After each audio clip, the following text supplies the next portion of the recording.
kiosco gris. En una ventana alguien pasa las hojas, como si leyera para ser feliz.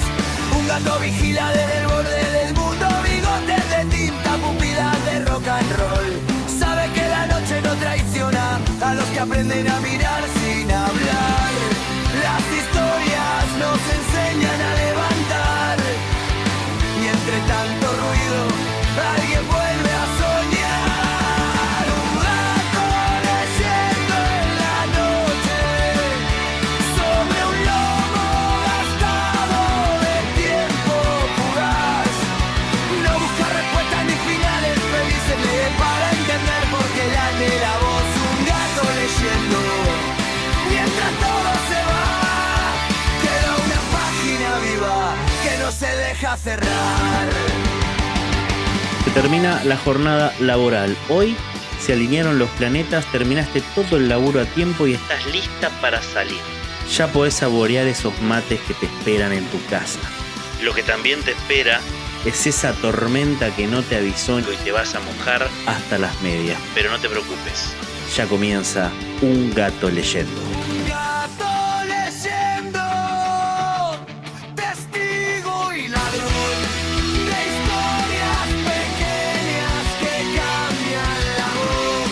Mientras alguien escuche, mientras alguien lea, habrá un gato en la sombra mirando el mundo pasar.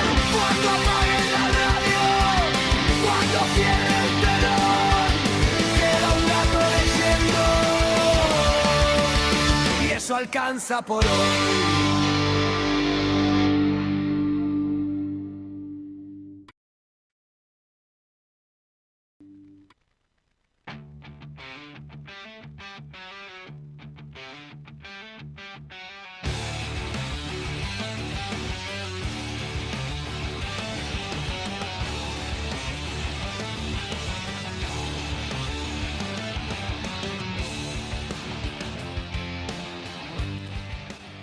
Bienvenidos, bienvenidas, queridos gatitos, queridas gatitas, a este martes 10 de febrero. Llegó febrero, terminó el interminable enero, pero sigue el calor, lamentablemente para todos nosotros, excepto la querida Aldana Molinaro haciendo la operación del otro lado. Saludamos también al Beto de la gente, Beto Villa, que está ahí del otro lado haciendo la coordinación de aire, y a toda la gente que se está copando de repente en el Twitch de Punto Cero. Nos buscan en Punto Cero en Twitch, en la aplicación de Twitch, Punto Cero LA, ese es el coso. O si nos ven en YouTube, en los diferidos, en Spotify, por supuesto, también ahí simplemente como Un Gato Leyendo. Yo soy Un Gato Leyendo, mi nombre es Martín Subiela, y los voy a estar acompañando como siempre esta horita para charlar un poco del rock del under, de la mano del gran Unai, de mi querido hijo que vino y está del otro lado, así como de Beade, que también está por allá atrás. Pero antes quería aprovechar para hacer no lo pude hacer el programa pasado, el primer programa de la segunda temporada, este es el segundo, y quería comentarles que dentro de este programa, que se encarga básicamente de darle voz a los márgenes, al under, a comentar cosas que no se ven en el medio por lo general, uno no escapa de ese tipo de cosas, y en el verano, sobre todo en los momentos de ocio, de tiempo libre, me leí Nuestra parte de noche, un novelón de Mariana Enríquez, editado en el 2019, y es lo primero que yo leo de ella, un poco por ahí por una, no sé si decir problema, pero por una reticencia que tengo, trabajo para la terapia que no hago, de consumir cosas que de repente son un boom masivo. Esto me pasa en literatura más o menos, pero me pasa mucho también en todo lo que tiene que ver con el cine. Tenemos un aluvión de 12.500 programas, 12.500 streamers, 12.500 cuentas de Instagram recomendándonos cosas todo el tiempo, y en ese bombardeo de contenido yo le escapo un poco a la inmediatez, ¿no es cierto? A mí me molesta, si bien estoy plagado de contradicciones, me molestan los dobles discursos, ¿no? Criticamos mucho la inmediatez, el uso del celular, de estar todo el tiempo consumiendo lo nuevo, lo rápido, lo que está premasticado, y sin embargo, no sé, sale tal cosa y estamos todos haciendo contenido al respecto de eso. Un poco es la norma, no se puede escapar de ese tipo de cosas, y si bien en este programa trato de no hacerlo, por ese motivo es que en algunos casos no consumo las cosas ni bien salen. Digo esto porque casualmente, o no, se presentó el año pasado y se está empezando a distribuir o a exhibir en salas La Virgen de la Tosquera, una película que efectivamente quiero ver, que está basada en 2 cuentos de Mariana Enríquez, y eso trajo a cuenta de que empezara a ver yo, tras leer la novela, que por cierto es un novelón. Si te gustan las novelas del estilo de Stephen King, te vas a encontrar con algo un poco más argentino, muy cuidado, con una literatura bellísima, una manera de componer la trama muy adictiva, cuesta mucho despegarse de la lectura, súper recomendado. Si bien soy un convencido que pocas cosas alcanzan el grado de perfección, esta novela es muy buena y es muy recomendada. Decía que terminé de leer la novela y viendo cosas que cuando una novela me gusta mucho me pongo a buscar, YouTube, qué sé yo, qué se decía en su momento, es una novela del 2019, mucho se dijo. El perfil de Mariana Enríquez, si bien yo no la había leído, lo conocía. Esto de que es medio una literata rockstar, ¿no? Que está en redes, que es muy culta, muy estudiada. Muy entrevistada en grandes programas, sobre todo los de Rebord, que recuerdo una entrevista de como 2 horas y la última que fue el año pasado en Blender. Y bueno, esto del perfil de ella, ¿no? Y empecé a ver, producto del estreno de la película, La Virgen de la Tosquera, que había como muchos comentarios, no sé si decir de odio, pero bajándole zarpadamente el precio a su carácter de escritora, a su carácter de narradora, con argumentos de escribe mal, la literatura de ella es mala porque no sabe abordar, qué sé yo, la pobreza, leí por ahí, no sé, no tiene empatía, es de clase alta o no sé, o determinadas cuestiones que tienen que ver con la vida de cada uno de nosotros. Y me pasó que, digo, esto no lo hacen con otros tipos de escritores, ¿no? De repente, justamente hablábamos antes de Stephen King, ¿no? Él también tuvo una vida muy agitada, con consumos, con diferentes cosas, y no le están cayendo porque le digan que la literatura es una literatura pedorra, por más que escriba 400 libros al año. O me voy más para atrás y lo llevo al ámbito local, con Cortázar y su antiperonismo declarado, y el exilio, bueno, su autoexilio en realidad, en Francia, vivió un montón de años en Francia, volvió después de la democracia, pero de visita. No le caen a la literatura. Por ahí hacen una crítica sobre Borges, sobre Cortázar, sobre los consumos, sobre esto, sobre aquello, sobre el otro, pero no le caen a la literatura. Y obviamente es de mi parecer que esto pasa porque es mujer. No pasa por otra cuestión, ¿no? Porque parece que hay que bajarle el precio solamente por ser una mujer que escribe exitosamente, escribe muy bien y escribe algo que se hizo masivo.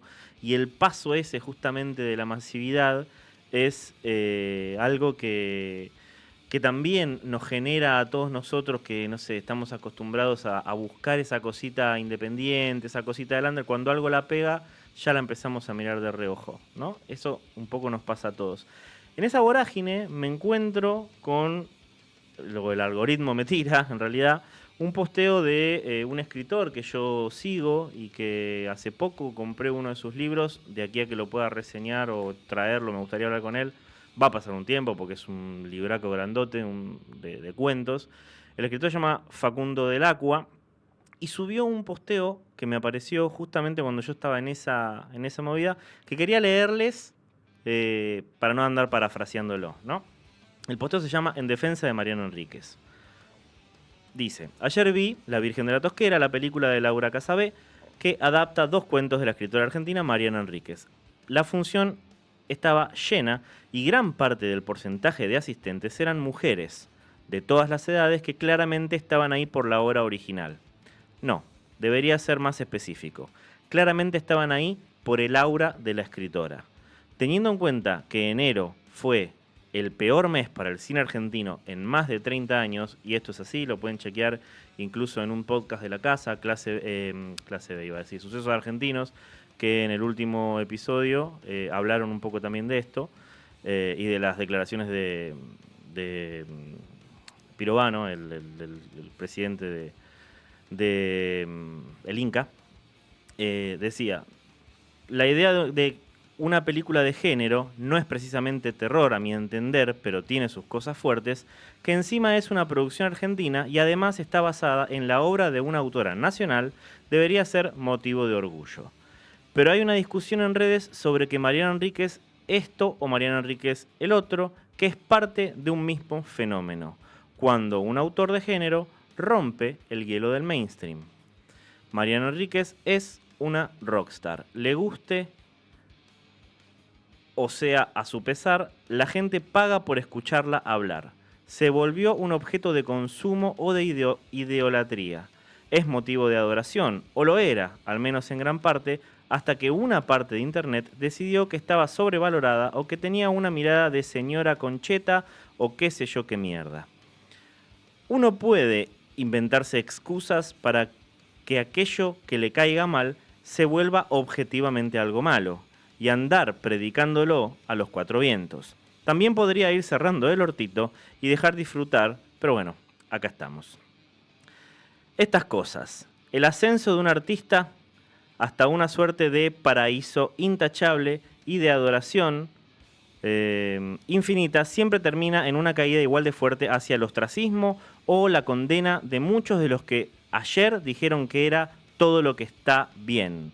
Pero bueno, son las reglas del juego, lo cual no hace que sea un resultado justo. Mariana Enríquez es la punta de lanza de un boom de la literatura de terror que renació en el país y que está integrado exclusivamente por mujeres, con los varones agarrados de los pelos para que no los dejen atrás. Enríquez a la cabeza, la obra de Schweblin, Basterrica, que recomiendo mucho, Reyes, Canosa, entre otros, son el rompehielo para que sea más fácil escribir historias horrorosas en este país. Y Dios sabe lo necesario que es el horror para hablar de los traumas y lo necesario que son los traumas en el arte para empezar a sanarlos. Es la literatura de género fantástico y terrorífico impulsada por estas minas lo que hace que otros escritores talentosos y otros no tanto puedan darle lugar a los monstruos y los pavores. Bien, sigue la reflexión y bueno, se pone a hablar un poco de lo que es esto de digamos, las redes y todo lo que, esperá porque esto lo dejé abierto como el ojete, todo lo que nos hace a nosotros hacer despilfarros en redes con un anonimato total y viscerando un odio y bla, y a mí me llama poderosamente la atención que no hagamos a veces acuso de recibo de lo que hablamos cuando hablamos con un micrófono prendido o tener la responsabilidad de que cuando estamos escribiendo, ya sea en un blog o en un comentario en Twitch o en cualquier lado, entendamos que tenemos que decir lo que pensamos, pero tenemos que pensar lo que decimos. Y digo esto teniendo un micrófono acá prendido y siendo una persona que, mal o bien, me gusta estudiar para los programas en los que participo. ¿Por qué? Porque creo que si quiero escribir, tengo que leer. Si quiero hablar, tengo que escuchar. Y estudiar no es sinónimo de agarrar y después venir acá y repetir como lorito lo que dijimos. Es sinónimo de aprender. Si yo hago un programa de radio, estoy aprendiendo. Y aprender es algo que nos debemos todos y es algo que nos atraviesa a lo largo de toda la vida. Recomiendo mucho Nuestra parte de noche. Es un librazo. Recomiendo seguir leyendo porque si bien yo no leí después los libros de cuentos enteros, sí fui haciendo como un tete a tete de diferentes cuentos, explorando eso y descubriendo nuevas autoras que están realmente rompiéndola mucho. El martes que viene, si es que tenemos programa, porque todavía no lo sé, quizás traiga otra pequeña reseña. Pero una de las cosas que quería hablarles de... sí, Bajar es lo peor, es su primera novela, me está haciendo el Beto del otro lado, que es una muy buena novela también, según dicen, porque yo no la leí. Pero creo, corregime Beto, no sé si la leíste, se fue Beto. ¿La leíste? ¿Sí, la leíste? ¿Es de género fantástico o no? más o menos. Bueno, más o menos. Recomendación del Betito. Decía que dentro de esta búsqueda que fui haciendo durante el verano, una de las ideas que me pareció muy interesante desarrollar es que a mí me gusta mucho leer muchas cosas y algunas no son estrictamente del under o independientes o lo que sea, y quería hacer algo relacionado con eso. Por eso van a aparecer al menos 2 contenidos más que no tienen, son desprendimientos del programa, que van a estar directamente en el canal de YouTube o directamente en el canal de Spotify, que tienen que ver con lecturas más mainstream de las que querramos hablar. Una de ellas, la que tiene que ver con los libros, va a ser un espacio que yo voy a compartir con Camila Castañola. Cami también tiene parte en la radio, en Clase B, y en el programa y en un podcast que ella graba acá también. Y va a haber una pata que tiene que ver con las historietas más mainstream, en las que voy a estar hablando en YouTube con el querido Germán del Sucucho. Cine Contexto, sí señor, ese es el nombre, no lo dije, pero Cine Contexto es el podcast de Cami, que está muy bueno y también recomiendo. Dicho todo esto, se pasaron los 15 minutos iniciales. Vamos a saludar a la gente que está en Twitch. Del otro lado, mi amigo Agus, que dice qué grande Nae, sí, lo felicita, le mando un abrazo. Libro bombón, bajar es lo peor. También es muy bueno y lo escribió con menos de 20 años. Sí, eso es cierto, me acuerdo de ese dato buscando. Ella lo había escrito joven y bueno, tardó un cierto tiempo en poder editarlo. Es sobre Buenos Aires en los 90, drogas, calculo que acá debe decir sexo porque está bañado, psicosis o alucinaciones, muy marginal. Bueno, espectacular, punky, como me gustan los libros a mí. Dicho sea esto, Agus, yo creo que he recomendado en redes, no sé si lo hice acá en el programa, Rompepistas, un libro punky de español, de Barcelona, del Extra Radio que se llama de Barcelona, que sería como nuestro conurbano en los 80s, 90s, y la verdad que es un librazo muy, muy recomendado también, porque por lo que hablas parecía hablar un mismo idioma. Bueno, el programa de hoy vamos a estar hablando de un enorme disco que yo descubrí gracias a mi hijo, gracias a Nae, hace ya un año y pico atrás, un discazo que justamente el año pasado cumplió 10 años y que la banda presentó o se despidió, o ya nos contará él, en Niceto, acá cerca, y del cual sacaron una visión física. El disco, la banda es Temporada de Tormentas, y el disco se llama La Primera Exploración, que es su segundo disco formal. De todo eso vamos a estar hablando con el gran Unai, que está del otro lado mirándome, después de la tanda. ¿Qué dicen, Aldana? ¿Podemos mandar la tanduki ahora? Mandamos la tanduki y al regreso nos metemos de lleno con el rock de Temporada de Tormentas. Hola, ¿cómo están? Yo soy Lucas Galeano, más conocido como Tapita, el hombre de la tapa. Y ahora vamos a arrancar con las efemérides del rock de esta semana.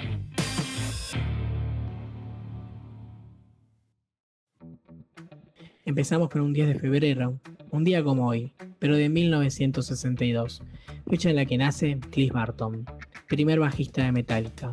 Se unió a la banda en 1982 tras su mudanza a la bahía de San Francisco, y su vida se vería trágicamente interrumpida en 1986, cuando el micro de gira volcó en Suecia durante una gira europea.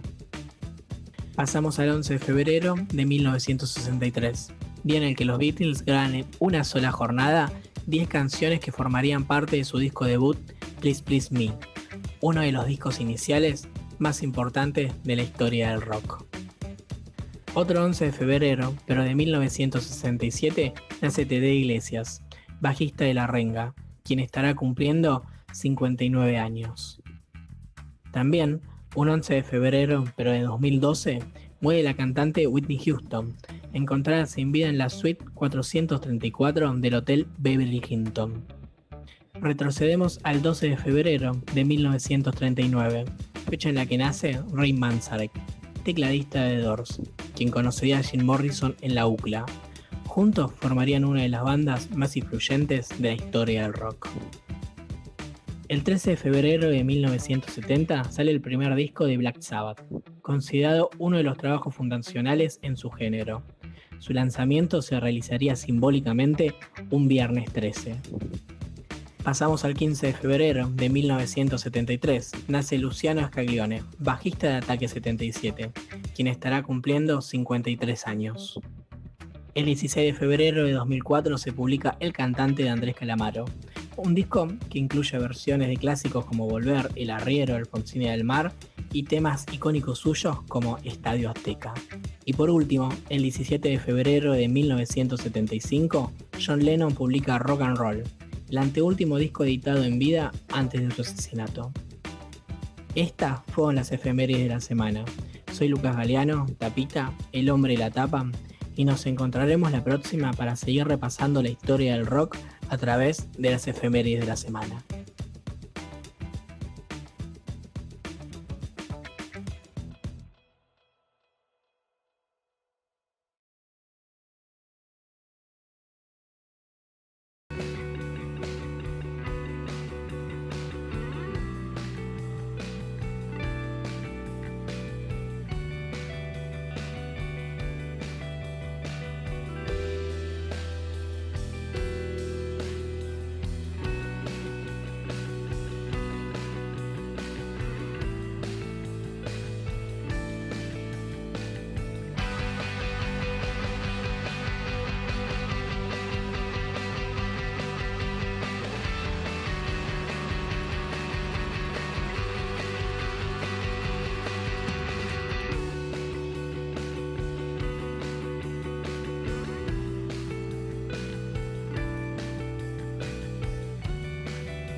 Esto que está sonando es tripulación número 8. 9. No, ¿cómo 9? 9 u 8. 8, amigo. Tenemos número 8, boludo. Pero vos sos el fanático o soy yo. Ya arrancó como el loco. Arrancaste como el ojete. Nah, mentira. Tripulación número 8 de temporada de tormentas de la primera exploración. Encima tuvo el tupé de corregir a su padre. Te ¿A pido vos mil te disculpas. parece? Bienvenido, querido Nae, a Un Gato Leyendo. Sos el primer columnista de este programa. No me sumes más presión. En tener 2 programas solo él. En tu playlist va a haber 2. Wow. Muchas gracias. ¿Cómo andás? Bien, ¿vos? Bien, ¿viajaste bien? Sí, Porque viniste en auto con Viade. sí. Muy bien. Bueno, contame de qué vamos a estar hablando hoy. Sin presiones, ¿estás nervioso porque la gente de temporada de tormentas nos va a escuchar? No nos va a escuchar, pero siento, o sea, la vez pasada, la columna pasada, lo hicimos sobre Car Seat Headrest. Sí. Yo sé que Will Toledo no lo va a escuchar. Tengo la certeza, o que si lo escucha no va a saber qué estoy diciendo. No va a entender, claro. Claro. Cambio, lo de temporada de tormentas es como que están un poquito más cerca, en tanto son personas reales que vienen a Argentina. Pero eso. Sí, vamos a estar hablando de este álbum Lo voy a mostrar acá. Este es el físico. que se llama La Primera Exploración, que es de la banda llamada Temporada de Tormentas. Exactamente. Tuki y Tuki. Ahora después lo vamos a Sí, abrir sí. y mostrar porque es Es bellísimo. muy lindo. Cuénteme, señor. Bueno, vamos a arrancar. ¿Qué es como temporada de tormentas? Sí. Temporada de Tormentas es una banda Ujú. que se gesta más de un cachito antes del 2011, porque en el 2011 sacan su primer álbum debut, que se llama El Último Habitante del Planeta. Ujú. En principio era una formación de 3, después de 4, batería, batería, 2 guitarras y un bajo. Y en un principio iba más para un estilo más emo, más hardcore punk, screamio, metal. Por El así primer decirlo. disco suena medio a eso igual. Un cachito, sí. Tiene ya un sonido que es bastante particular, pero en palabras de ellos es más así, tipo, es más cancionero. Claro. Fogonero. Más que agarras Sí, una guitarra y lo podés... Un poco, tiene Claro. un poco más de Es eso. que es cierto igual. Tiene un poco más de eso. Y a ellos arrancan con 16 años y durante 5 años la formación es esa. Tienen un parate y en ese parate que tienen descubren como una movida más del rock alternativo, que se va más por el lado algo más nerd, más experimental. También consiguen un guitarrista más, que eso no estaba planeado, pero que bueno, ahora tienen que laburar con tener 3 guitarras en una banda, que Ujú. no es fácil. No. También entiendo que las inspiraciones del momento, bueno, a todos les gustaba Radiohead, también tenían de inspiración al Mató. El Mató la percibo. Radiohead, sí, también. Un poco. Sí, también. Está presente. No tanto en el- Es más como nerd, por así decirlo. Claro. Tiene cosas más así. Tiene mucho del math rock. De jugar con los tiempos, tipo los tiempos musicales, Claro. todo. Y tiene Así- mucho de shoegaze también. Sí, tiene un poco de eso, más de post-rock quizás. Pero sí. Y ahora vamos a eso. Después, en 2014, sacan un EP llamado Del Ruido y el Espacio. Y en 2015, finalmente, lanzan este álbum que se llama La Primera Exploración. El cual, ¿Quién hubiera dicho que era la primera y la última, no? sí. Ojalá que no. Ojalá que vuelvan. Sí, si ven que estoy mirando abajo, tengo todos los apuntes acá. No, igual, permitime un segundo, no te lo voy a sacar. Es muy tierno que sean los cuadernos rojos Rivadavia, ¿viste? Los de la escuela. Ese cuaderno es el cuaderno que tiene mi hijo. Decirle a tu papá que te compre un cuaderno como la gente. Hiciste el mismo comentario la vez pasada. Oh, malísimo, me repito a mí mismo. Aldana, vos me tenés que avisar estas cosas. No quiero quedar como un viejo choto. Vos. Ahora sí, sabiendo quiénes son, voy a hablar del álbum per se. Bien. El álbum, ¿qué género musical? O sea, el álbum es muy bueno. Yo cuando pará. Y eso es todo por hoy, hasta luego. No. Yo cuando vine la primera columna, y cuando me dijiste de hacer estas columnas, yo pensé, che, cuando venga acá no quiero traer solamente un álbum que me gusta, porque me gustan muchos álbumes, si no traería un montón, sino algunos que me parezcan que destacan por cosas Que tienen un diferencial. Sí. El anterior era, bueno, Sí. está el programa anterior, y este es... tiene dos cosas que para mí lo hacen objetivamente una cosa maravillosa, no sé, es muy loco. Y las dos están arraigadas al género del cual es, género musical del cual es parte o del cual conforma ¿Cuál sería? el space rock. Space rock, entendido... Rock espacial. Claro, pero del género... Ponele Floyd, Bowie, en la trilogía de Berlín. Ese Claro, space rock. o sea, el space rock surge en los 60 con Pink Floyd, con Claro. canciones como Interstellar Overdrive, y en David Bowie como Space Oddity, y Claro. después toda la trilogía. Esa trilogía es una maravilla, boludo. Tengo que escuchar. Sí. Principalmente, o sea, eso ya es algo particular que tiene la banda, porque lo trabaja muy bien desde la EP anterior y en este álbum, y es lo que lo caracteriza para mí. Sí, el space rock nace en eso, es una deriva del rock psicodélico, del rock electrónico, del rock progresivo. Tiene sintetizadores. Sí, se caracteriza por tener paisajes instrumentales donde predominan los sintetizadores, Ujú. guitarras envueltas en efectos atmosféricos, principalmente lo vas a escuchar si escuchás el álbum, y cualquier canción del género de space rock vas a escuchar guitarras con delay, guitarras con reverb, guitarras que ocupan mucho el espacio. Mucho cuerpo. Sí. Entonces, De hecho, de fondo, si ustedes están escuchando, está sonando sí. un poco todo eso. Después yo, Aldi, te hago... Si yo te hago este gesto, es que levantar el volumen del fondo para escuchar un poquito, ¿ok? Entonces sí, una de las primeras, de las dos cosas que yo creo que lo hacen especial a este disco, tiene que ver con esto y con teniendo esto en cuenta, que la producción en este álbum es clave. Porque ¿Quién es el el productor, y esto tiene que ver mucho con Ignacio Castillo, que es el cantante y el guitarrista, el cantante principal y uno de los tres guitarristas, que es productor, además de ser guitarrista y cantante y compositor, es productor. Entonces, en unas notas que estuve leyendo, vi que hablaban ellos de que ponele los ensayos o mientras estaban tocando, él era, tipo, se paraba y les decía, bueno, no, pará, y empezaba, tipo, a...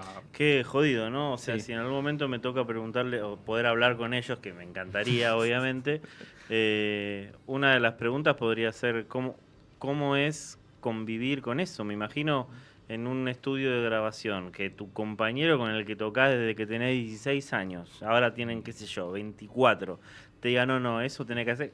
¿Quién sos vos para venir a decirme a mí lo que tengo que hacer? Manejar los egos, despegar esas cosas, entender los roles, a mí me parece súper clave y difícil.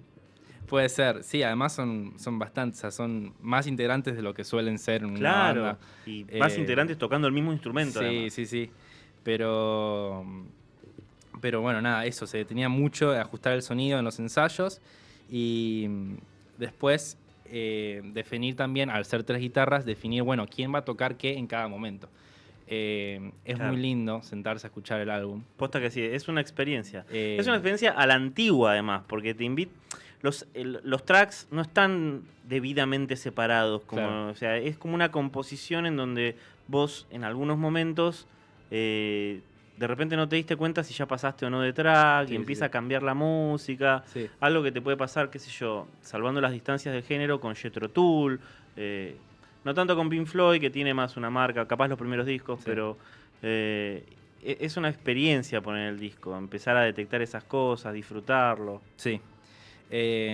Bueno, eso, o sea, también hablan de que el sostén, por así decirlo, lo que marca mucho por dónde cómo iban a ir las canciones es la batería y el bajo, y después Sí, las la tres batería guitarras clave. son la batería es maravillosa, y el bajo Decime también. ¿tenés los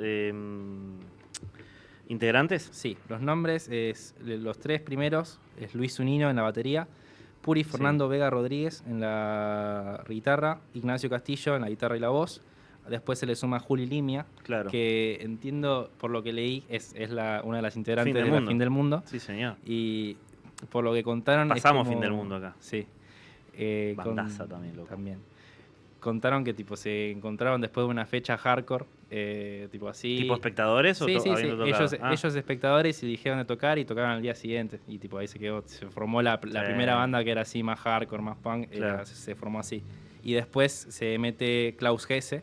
Después de salir el álbum, Klaus se baja y se mete otro guitarrista, Lucas Tunder. Ujú. Pero sí, el que es parte de la composición del coso es Klaus. Una de las cosas, si me permitís, que quería sumar, es difícil. A ver, uno dice, "Che, tenemos una banda, obviamente que lo que prima es el sonido, la calidad del sonido, lo que vos querés representar en la música, pero desde el tiempo que existe el rock y antes también, la imagen es un componente muy importante. La imagen de cómo se vende, la imagen de las presentaciones en vivo en algún momento. Y esto es algo de lo que vos has hablado, como una, no sé si decir, no, inspiraciones no, pero referencias, cuando decís, por ejemplo, Bowie. Bowie es un tipo que, sobre todo, siempre lo hizo, pero en la trilogía de Berlín, crea un personaje que va atravesando diferentes cosas a lo largo de los 3 discos que componen eso, Ziggy Stardust, Sí. y lo lleva adelante en sus interpretaciones, incluso en entrevistas y en las gráficas. Y acá la gráfica que ellos han sabido implementar, obviamente después de pasar la salida del disco, ¿no? Porque esto después. Y que fueron potenciando para el evento del año pasado con estos dibujos increíbles y el resultado final que es este disco. El artista que le hace todos Eso los te iba a dibujos decir. es Nacho Flores Aguirre. Espectacular.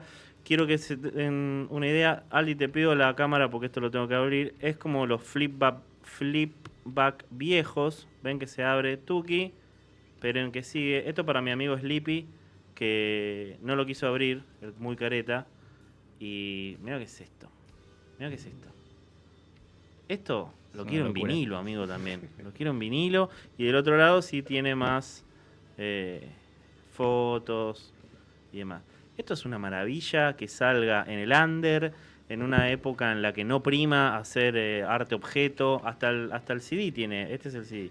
Hasta Pará, el CD porque está. esto es maravilloso porque el CD, vos lo podés sacar, el CD, Sí, ahí, ahí yo te lo saco. sacáselo. Se lo sacás y le sale el casco. Hermoso. Y Tuki le sacaste el casco, ¿entendés?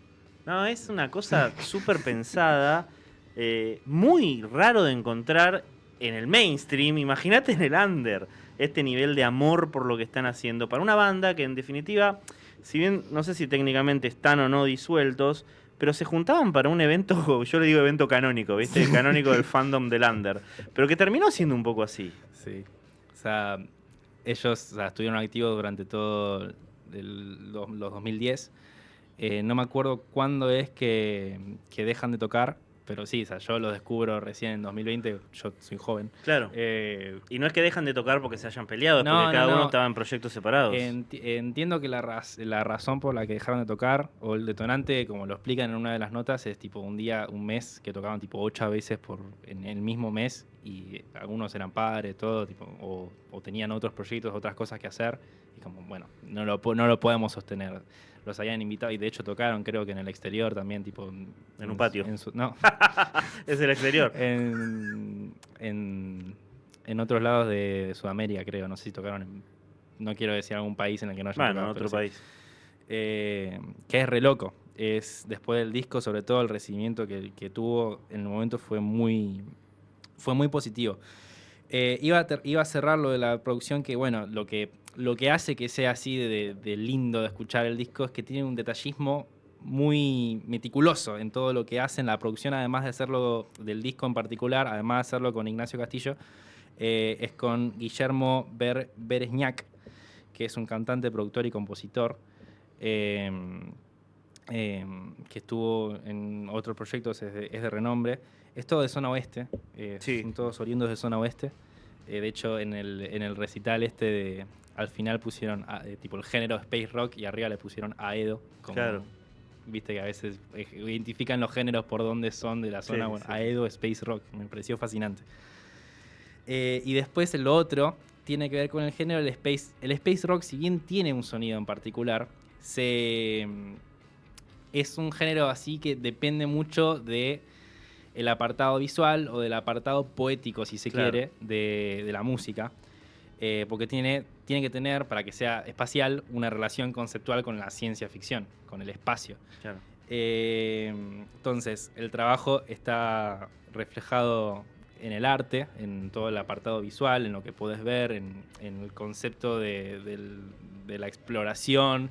Ya es, en la nota que leí, ellos ya en el EP del ruido y el espacio habían trabajado un cachito con eso y de manera casual dijeron, bueno, ya fue, lo seguimos laburando. Fue como que nunca fue necesariamente planeado desde un principio, se fue dando de manera casual y se le salió maravilloso. A mí particularmente reconozco que toca fibras sensibles en mí cuando la música se conecta con el espacio. No sé por qué, me ha pasado me ha pasado con otras bandas que hacen algún tema, algún álbum, algún EP, canción que tenga que ver con el espacio y a mí ya me... Te toca. Mira, Aldi, pisame este. Quería hablar justamente de este tema.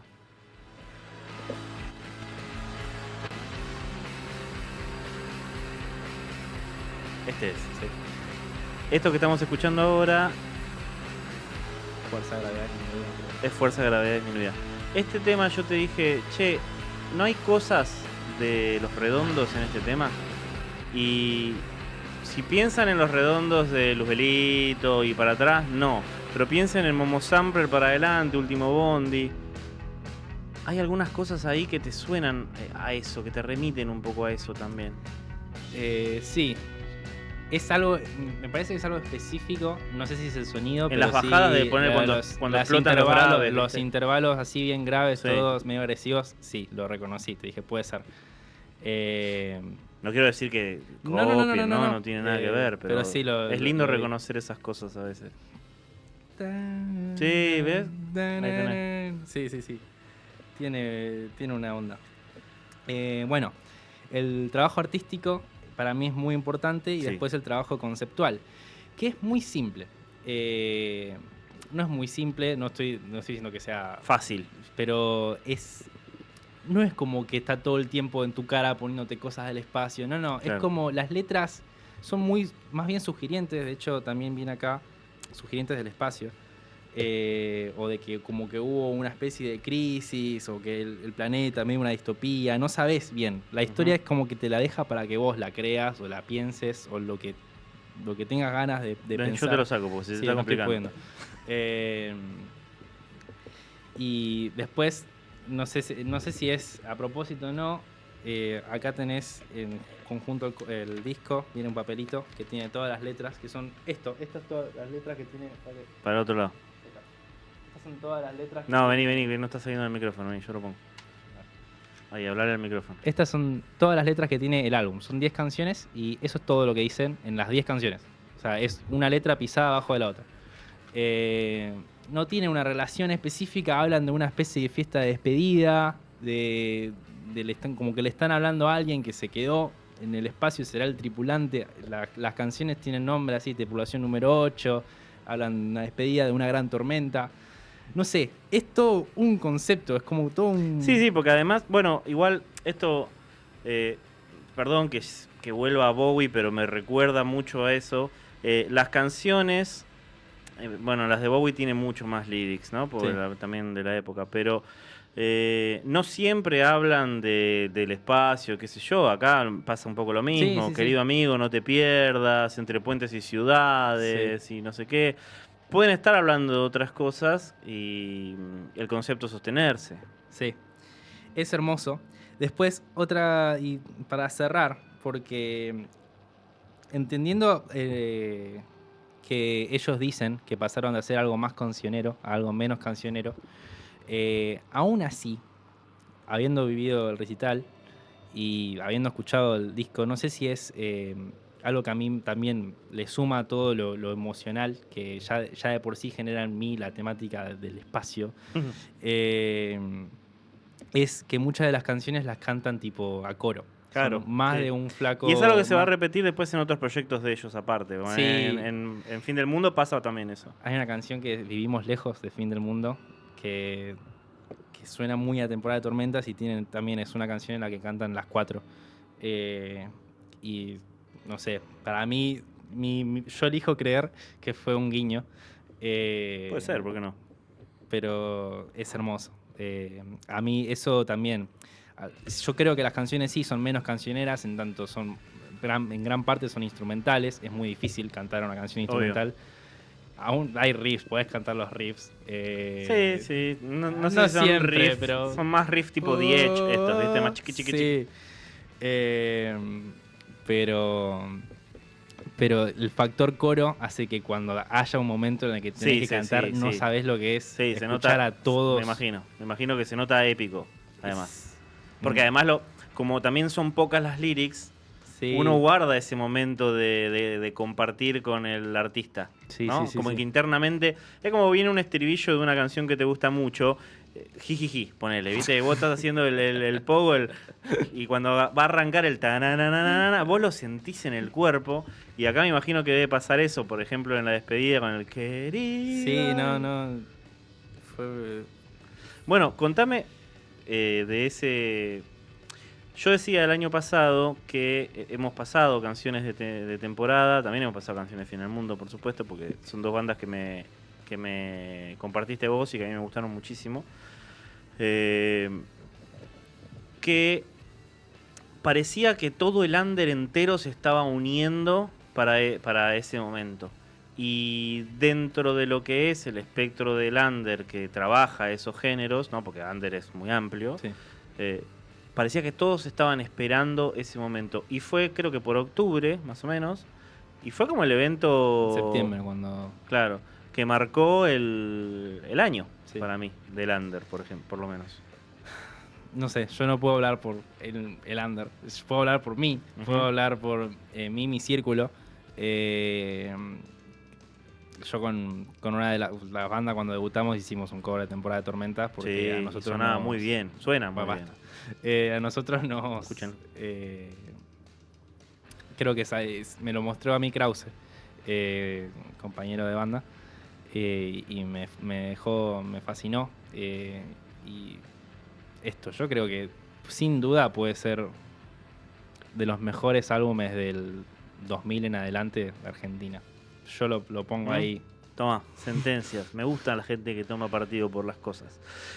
Sí, a mí lo que me pasa también, tratando de ser un poco más objetivo dentro de la subjetividad de uno, que si un álbum que salió en el 2015 logra el poder de convocatoria 10 años después para marcar justamente los 10 años de la salida de un álbum y en el medio no hay nada, no es que salieron otros discos. Sí. Y lo sacan encima con una edición física, con este nivel de cuidado, tocando en un evento. Tengo entendido que los que vendieron no fueron los que les quedaron de 2015. Tipo estas ediciones así que vendieron en 2025. Son las mismas no son que les nuevas. sobraron. No, son las mismas que les Mirá sobraron en vos. 2015, Mirá creo. vos. Ahora, habría que pedirle que sean vinilos ahora. Solo porque quiero ver cómo se abre un vinilo así en un póster mega gigantesco. Sí. Me encantaría. Bueno, recomendamos muchísimo este disco. Es un disco hermoso. La verdad que desconozco, no creo que les hayan quedado muchas copias, o si les quedó alguna como para preguntar, pero bueno, ahí están las redes. Las redes son muy divertidas también porque hicieron posteos Sí. por integrante, Sí, con toda una dinámica muy diferente. No sé si creo que fue el mismo artista, Nacho Sí, Flores, es el ahí. mismo, es el Nacho Flores. Qué loco. Y era gracioso encontrarse leyendo los comentarios de esos posteos en donde mucha gente les pedía, che, ¿cuándo vienen a Chile? ¿Cuándo vienen a Perú? ¿Cuándo vienen a Paraguay? ¿Cuándo vienen? Y era como, boludo. O sea, esas son las cosas que yo te digo. La gente es la que te está pidiendo. Acá no te lo está vendiendo ninguna revista, ninguna editorial, ningún nada. Es la misma gente que se junta y hace posible este tipo de cosas. Es un discazo, es un recontra discazo. Recontra. Súper disfrutable. A mí me gusta ponerlo en momentos muy random y muy dispares. Ponele, te vas a poner a cocinar y lo pones, te pones a leer, que vos decís no puedo leer con música, lo pones y podés. Casi para cualquier cosa, para doblar la ropa, para cualquier cosa. Como todo, o sea, siempre también escucharlo sin hacer nada. También, sí. En oscuridad, acostado en tu cama o sentado, no sé, pero Sí. sin hacer nada y prestarle atención a todo, cerrar los ojos y escuchar más. Este álbum se presta mucho, como tiene pocas letras, para escuchar lo que dicen y eso, y tipo sumergirte en... Sí. ¿Sabes qué me pasa? Ya ahora hablando del acto de escuchar, no Sí. tanto del disco. Yo soy generación 1 Walkman, ¿entendés? Generación 1 Walkman, generación 1 Discman, y acompañé la generación MP3, en donde uno se hacía los compilados y qué sé yo. Y la escucha era mucho más selectiva, porque nada, en un cassette era lo que vos habías grabado, en un disco es el disco, y en un MP3 era tu propia compilación. Me pasa que me cuesta mucho, escucho mucha música en Spotify o qué sé yo, sobre todo en los traslados, aunque escucho mucho más podcast que música, pero no importa. Y me cuesta a veces sentir que estoy prestándole atención al disco, ¿no? Tipo, estoy sentado escuchando esto en mi celular con mis auriculares Sí. y voy viendo cómo pasa el track. ¿Cómo maneja eso la generación, digamos, actual? ¿O es un desconche o cómo funciona? Mira, soy el Porque yo menos- sé que vos sí, soy ya el menos sé. indicado sí, para es hablar verdad, de la es verdad. generación Él Z. es un millennial atrapado en el cuerpo de un adolescente, boludo. Es real. Sí. Pero es verdad que yo más de una vez me he querido poner a escuchar un álbum en el bondi. No siempre le puedo brindar la misma atención. Hay veces que sí, igual. Cuesta, ¿viste? A la mañana cuando estoy despierto o no me puedo dormir, sí. Pero si no, yo ya elegí no escuchar siempre Es verdad, álbumes. eso es tal cual. Te Eh, escuchas una playlist random de cualquier cosa y porque cuando no te- le puedo sí. prestar la atención que a veces lo requiere. Y yo que estoy estudiando licenciatura en música, muchos de los profesores dicen hagan eso. No escuchen música por fuera Bueno, de escuchar. Pero Está bien. la mayoría de ya los profesores sé, son millennials. Sí, pero escuchen música por fuera de escucharla solamente en el bondi. Es real poder escuchar en los momentos en los que me siento a escuchar un álbum nuevo, lo que sea, suelen ser cuando me tengo que tener la cabeza preparada como para, bueno, voy a escuchar algo nuevo, voy a prestarle atención, no sé si analizarlo, pero sí a eso, a escucharlo atentamente.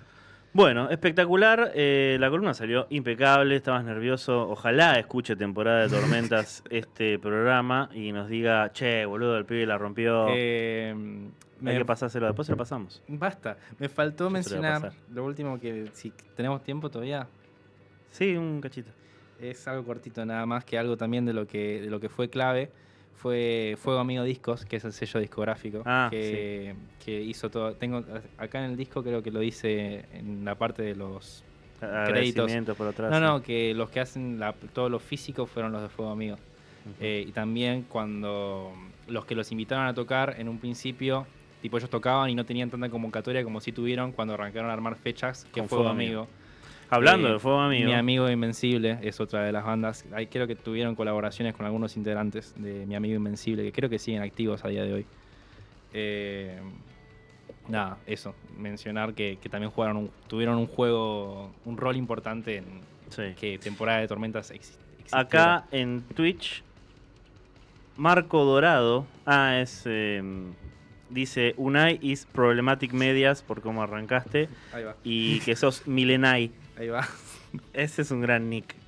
Hablame antes de cerrar. Gracias por la columna. A mí me parece que salió increíble. Recomendamos mucho este disco, que lo escuchen y que sean felices. Y hablame de Pasantes, que dentro No. de poco tiene una fecha. No No, che. se puede decir nada. Yo no quiero hacer spam de mi banda. Pero yo no- sí, es mi programa, no es el tuyo. Sos mi papá. No importa. Eso es una cuestión que no puedes cambiar. Hay una fecha, se está por anunciar. Lo menciono porque justo nos llamó Fuego Amigo y para mí fue como...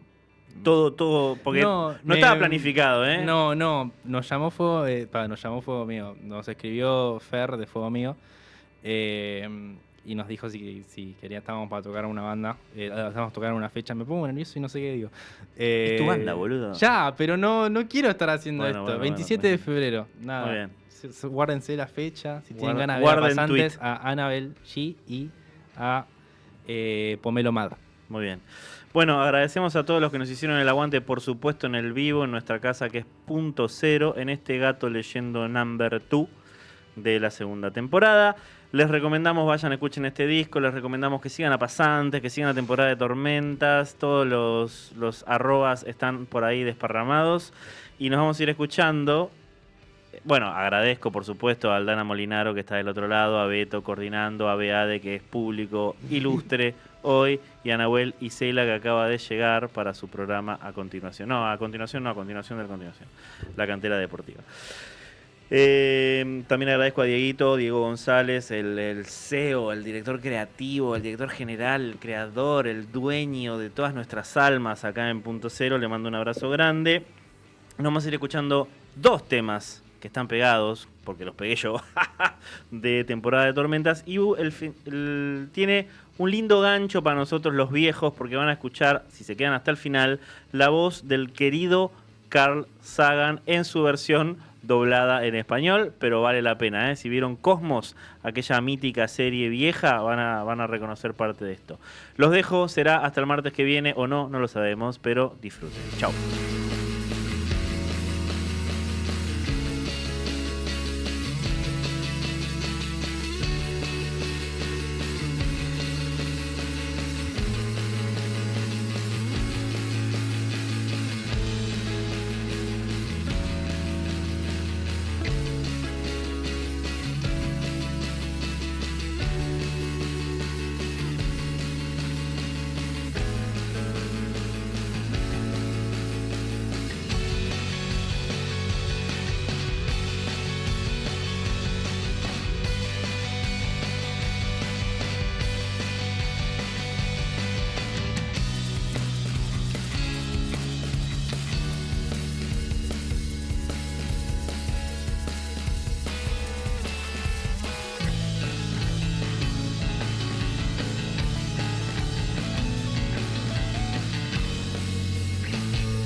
Vamos a la deriva, en un gran océano de espacio y tiempo.